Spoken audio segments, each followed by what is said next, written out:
নমস্কাৰ বন্ধুসকল, মই পৰশমণি বৰা, যোগ আৰু প্ৰাকৃতিক চিকিৎসক, NLP প্ৰশিক্ষক, মৰ্মথেৰাপিষ্ট।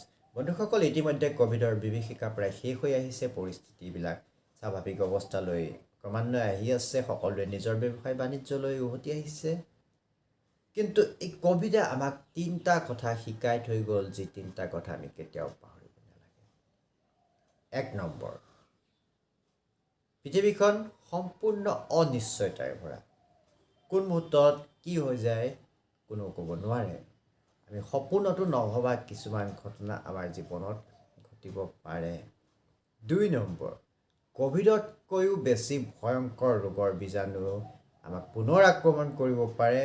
গতিকে আমি আমাৰ ৰোগ প্ৰতিৰোধ ক্ষমতাক শক্তিশালী কৰি ৰাখিব লাগিব। আৰু 3 নম্বৰ, আমাৰ বৰ্তমান ব্যৱসায় বাণিজ্য যি ধৰণৰ বৃত্তিতে আমি নাই কিয়, সি সম্পূৰ্ণৰূপে ধ্বংস হৈ যাব পাৰে। গতিকে আমাৰ হাতত সদায় আমি গ্ৰহণযোগ্য হ'ব লাগিব, যে বিকল্পতা বৃত্তিক আমি গ্ৰহণ কৰিব পৰা আমাৰ ক্ষমতা থাকিব লাগিব। এতিয়া ইয়াৰে আমি 2 নম্বৰ যিটো শিকনিটো, মানে আমাৰ ৰোগ প্ৰতিৰোধ ক্ষমতাক আমি কেনেকৈ বৃদ্ধি কৰি ৰাখিব পাৰিম। ৰোগ প্ৰতিৰোধ ক্ষমতাক বৃদ্ধি কৰি ৰাখিবলৈ হ'লে আমি আকৌ 3টা কথাৰ ওপৰতেই ধ্যান দিব লাগিব, যে আহাৰ, বিহাৰ, বিচাৰ। আহাৰ, আমাৰ খাদ্য এনেকুৱা হ'ব লাগিব যে যাক কোৱা হৈছে সন্তুলিত আহাৰ। আমি সকলো যিখিনি পৰ্যাপ্ত পৰিমাণে আমাৰ যিখিনি carbohydrate, protein, fates, vitamin, minerals, amino acid সকলো আমি আহাৰত পাব লাগিব। দ্বিতীয়তে, আমাৰ বিহাৰ মানে আমাৰ লাইফষ্টাইল, আমাৰ জীৱন ধাৰণৰ যিটো প্ৰণালী। আমি নিয়মিত সময়ত খোৱা, ৰাতিপুৱা সোনকালে উঠা, শুই উঠি আমি আসন, প্ৰাণায়াম, ধ্যান এইবিলাক অভ্যাস কৰা, এই সকলোবিলাক আমি প্ৰণালীবদ্ধভাৱে কৰি যাব লাগিব। আৰু তৃতীয়টো হৈছে বিচাৰ, যে আমাৰ চিন্তাবিলাক সদায় কি হ'ব লাগিব, যে পজিটিভ। কাৰণ আমাৰ মনলৈ যিমান নিগেটিভ বিচাৰবিলাক আহি থাকিব, সিমানে আমাৰ ৰোগ প্ৰতিৰোধ ক্ষমতা, আমাৰ প্ৰাণ শক্তি হ্ৰাস পাবলৈ আৰম্ভ কৰে।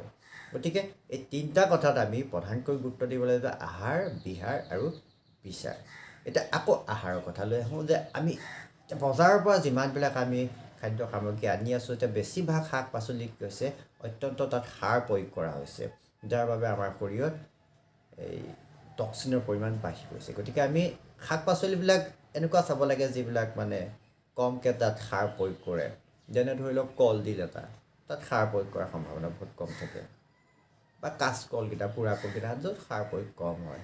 ঠিক তেনেকুৱা কিছুমান স্বাভাৱিক ৰূপত যিবিলাক শাক পাচলি হৈছে, ধৰক সেই তেনেকুৱা ধৰণৰ আমি শাক পাচলিবিলাক গ্ৰহণ কৰিব লাগে। আৰু এটা ইয়াতে কথা কওঁ, যে ভগৱানৰ কৃপাত যে মোৰ হাতলৈ এটা বস্তু আহিলে, সেই বস্তুটো হৈছে এটা প্ৰডাক্ট, ৰেণ্টাছ নভা।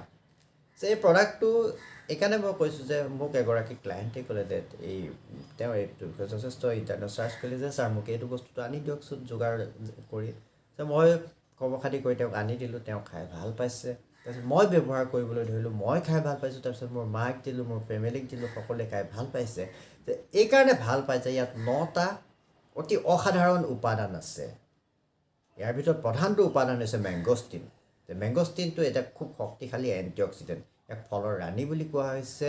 আৰু ই আমাৰ যিবিলাক শৰীৰত ফ্ৰী ৰেডিকেলছবিলাক খুব সহজে নিষ্ক্ৰিয় কৰিব পাৰে। আৰু মেংগষ্টিনে কি কৰে, ইয়াত মেংগষ্টিনত আকৌ জেন্থোছ নামৰ এবিধ এণ্টিঅক্সিডেণ্ট পোৱা যায়। তাত থকা যিবিলাক ফাইট' নিউট্ৰিয়েণ্টছ, আমাৰ শৰীৰত বিভিন্ন ধৰণৰ আমাক ৰোগৰ পৰা হয়তো ৰক্ষা কৰে। দ্বিতীয়তে ইয়াত আছে মাকাৰুট, চাইবেৰিয়ান জিনচেং, এল্ডাৰবেৰী, তাৰপৰা আপোনাৰ জ্ঞানোডামা লুচিডাম নামৰ এটা মাছৰুম, চিগ্ৰু মানে ছজিনাৰ পাত। আমাৰ ইয়াৰ পুষ্টি উপাদান অদ্ভুত অসাধাৰণ, ইয়াৰ ক্ষমতা। এনেকৈ 9টা ইয়াৰ অসাধাৰণ উপাদান আছে, যি 9টা উপাদানে আমাৰ শৰীৰটোক, আমাৰ ৰোগ প্ৰতিৰোধ ক্ষমতাক যথেষ্ট শক্তিশালী কৰি ৰাখিব পাৰে। সেইকাৰণে মই সকলোকে এতিয়া মই ছাজেষ্ট কৰিছোঁ, যে আপোনালোকেও এই প্ৰডাক্টটো গ্ৰহণ কৰক। দেখিব যে গ্ৰহণ কৰাৰ অলপ দিন পিছতে আপুনি গম পাব যে শৰীৰটোত আপোনাৰ শক্তিৰ পৰিমাণ যথেষ্ট বৃদ্ধি পায়, আপোনাৰ ভাগৰবিলাক কমি আহিব, আপোনাৰ কোষ্ঠকাঠিন্য, গেছৰ সমস্যা এইবিলাক প্ৰায় নাথাকে। আৰু ইয়াৰ লগতে আপুনি নিয়মিত আপোনাৰ কাৰ্যক্ৰম বাকী চলাই ৰাখক। আপুনি আসন, প্ৰাণায়াম, ধ্যান সকলো চলাই ৰাখক। তাক কেৱল এটা ছাপৰ্ট হিচাপে আপুনি এই প্ৰডাক্টটো ব্যৱহাৰ কৰক। আৰু এই প্ৰডাক্টটো মূল্যটো খুব কম, মানে ইয়াৰ MRP প্ৰাইচটো হৈছে 1549 টকা, কিন্তু যদি আপুনি ডিষ্ট্ৰিবিউটৰ প্ৰাইচত লয় তেতিয়া আপোনাৰ 1080 টকাত আহে। ইয়াত 120টা কেপচুল থাকে, মানে আপুনি দৈনিক 2টাকৈ খাই আপোনাৰ 2 মাহ যাব, অৰ্থাৎ আপুনি 2 মাহত 1080 টকা, মানে এমাহত আপোনাৰ 540 টকাহে খৰচ হৈছে। 540 টকা আপুনি এসাঁজ মাছতেই শেষ কৰিছে, আপুনি 1 কেজি মাংসও নাপায় 540 টকাত। গতিকে আপোনাৰ স্বাস্থ্যৰ বাবে যদি আপুনি এমাহত 540 টকাটো খৰচ কৰি, খুব সামান্য কথা, ডেইলি 20 টকাও খৰচ নহয়। লগতে ই সম্পূৰ্ণ হাৰ্বেল। ইয়াৰ বিষয়ে আপুনি আৰু বিতংভাৱে জানিবলৈ হ'লে আপুনি ইণ্টাৰনেটত চাৰ্চ কৰক, ইয়াৰ বিষয়ে পঢ়ক, বিভিন্ন ভিডিঅ'বিলাক চাওক, চাই আপুনি ব্যৱহাৰ কৰক। আৰু ব্যৱহাৰ কৰিলে আপুনি নিশ্চিতভাৱে গম পাব যে ই যথেষ্ট ভাল প্ৰডাক্ট। সেয়েহে মই এই প্ৰডাক্টটোৰ বিষয়ে আপোনালোকক ক'লোঁ। আৰু যদি আৰু ভালকৈ বিতংভাৱে জানিব বিচাৰে তেতিয়াহ'লে আপোনালোকে মোৰ লগতো যোগাযোগ কৰিব পাৰে, নহ'লে ইউটিউবতো বিভিন্ন ভিডিঅ' ইয়াৰ চাৰ্চ কৰিলে আপোনালোকে সম্পূৰ্ণ তথ্য পাই যাব। গতিকে ধন্যবাদ বন্ধুসকল, আশা কৰোঁ সকলোৱে কুশলে থাকক, সকলোৱে নিজৰ নিজৰ ৰাস্তাত আমি আগবাঢ়ি যাওঁ। আৰু এই ৰাস্তাত আগবাঢ়ি যোৱাতে আমাৰ প্ৰধান যিটো বস্তু, স্বাস্থ্যই পৰম ধন। গতিকে আমি স্বাস্থ্যটো সদায় ঠিক কৰি ৰাখিব লাগিব, নিয়মিতভাৱে আসন প্ৰাণায়াম ধ্যান ধাৰণা চলাই যাওক আৰু সকলোৱে জীৱনত সফল হওক। ধন্যবাদ।